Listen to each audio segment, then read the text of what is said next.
Welcome to the Daughter Arise channel. My name is Yvonne and this channel is all about bringing you news and content about childhood sexual abuse.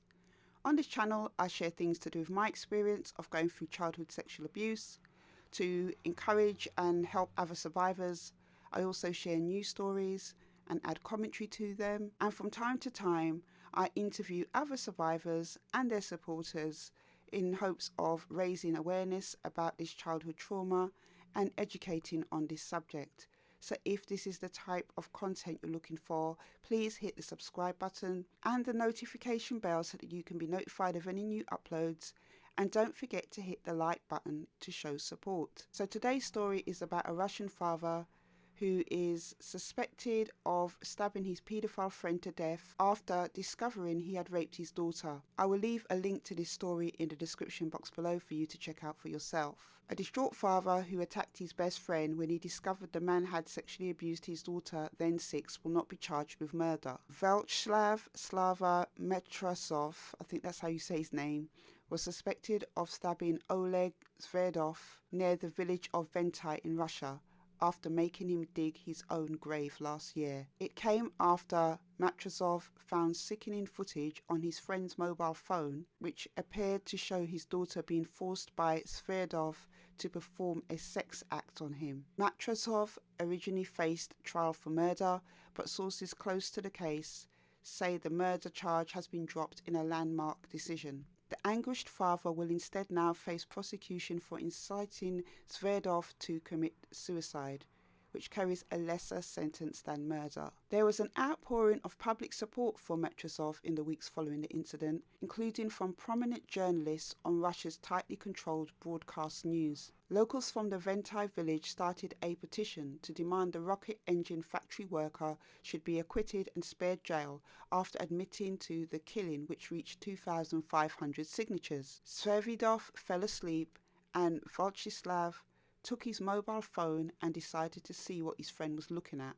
The petition for Metrasov said, "Every father would have done this, kill someone who is abusing their child. This will be an example to everyone. Therefore, we demand understanding from the executive branch, the Ministry of Internal Affairs and the Investigative Committee." Prominent TV journalist and former Russian presidential candidate Ksenia Sobchak told her followers, "All parents are standing up for the paedophile's killer." The father had found explicit sex abuse footage on Sverdov's phone, filmed when the girl was 6.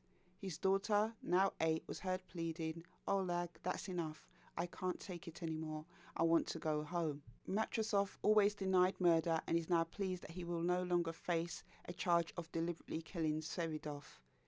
He is also no longer required to wear an electronic tag as he awaits trial this year. He will face prosecution for inciting a person to commit suicide or attempted suicide by threats or abuse, which carries a maximum 6-year sentence, but often also leads to non-custodial punishments. A source close to the case said the detailed forensic evidence showed that Matrasov had not stabbed Sverdov in a forest where the dead man's body was found later in a makeshift grave. There are also claims that Sverdov was given an ultimatum to go to the police and confess to sexually abusing the girl or face the father's wrath. A relative said Sverdov was seen badly beaten on the day in September he disappeared, more than a week before his body was found in a makeshift grave near Ventai village. 2 other children in the village are feared to have been abused by Sverdov. Metrasov said he initially reported the rapes to the police, who then launched a manhunt for Sverdov, but the father claimed he managed to track down the alleged killer before the cops. He did not deny killing Sverdov, but alleged the paedophile stumbled on his knife during a quarrel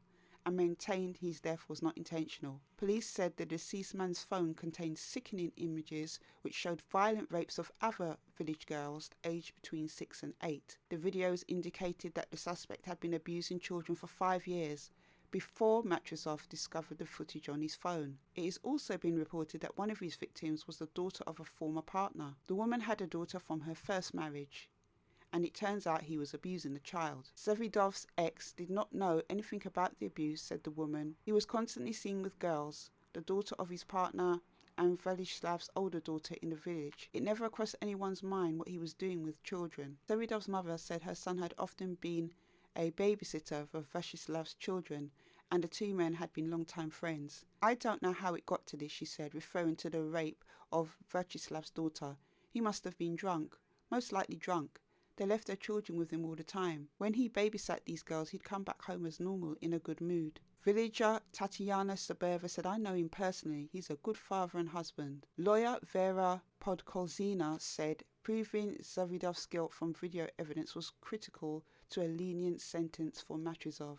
It's difficult to say what punishment the father of the girl may face, but he has very powerful mitigating circumstances, she said. MP Oksana Pushkina called for harsher legal sanctions to deter child sexual abuse. We need tough legislative measures against paedophiles, she said. So that is the story about the Russian father who found out his friend was a paedophile. And, you know, this is a betrayal that many, many parents face when it comes to child sexual abuse, because as I've mentioned in other videos, over 90% of child sexual abuse committed against the child is by someone the child knows, loves or trusts. This individual, the friend, is actually quite sick. I can't imagine how that father felt to find, actually, when he looked on his friend's phone, that his friend was raping his daughter. I don't know how I would react to that. I don't know how anybody would react to that. But obviously, in this case, he reacted to it in a very severe way, as you would expect. What an awful and shocking way to be betrayed, finding out that your best friend has sexually abused your daughter. I think how he reacted was obviously a spur of the moment reaction. Up until the point he found that phone, you know, he wasn't premeditating murder or anything. But obviously, on finding those images and stuff, it probably kick-started in him something that was very, very distressing. To be honest with you, I'm glad he's not been charged with murder, but this new charge of inciting a person to suicide by threats or abuse, I don't think he's going to do a day in prison for this charge. I think that he is going to be given some type of heavy slap on the wrist.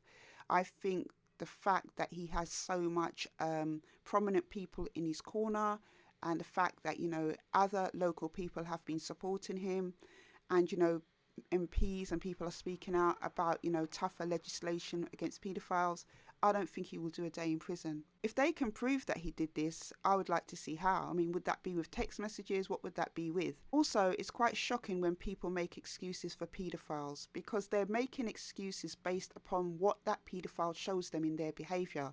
Now, we know that paedophiles always are on their best behaviour in front of other people, otherwise they wouldn't be doing what they're doing. Paedophiles like secrecy, and the only person that sees the real side of a paedophile is the child that is being abused by them. You know, somebody in the village saying that, oh, you know, he must have been drunk, that's why he did it. That is not an excuse to go around abusing and raping children. And it is a stupid reason that this woman gave in excuse of his despicable behaviour. Also as well, we're reminded of the MO of a paedophile. They gain the trust of the family. As we saw, it was his best friend's daughter. Also, they abuse others. As you heard, he was abusing other children in the village. And also, they have two different sides to them. The side that they show everybody that they're a good, upright citizen, and the side that they showed the child, which is a vile abuser. So it's going to be really interesting to see how this story pans out, and I will see you in the next video. Take care.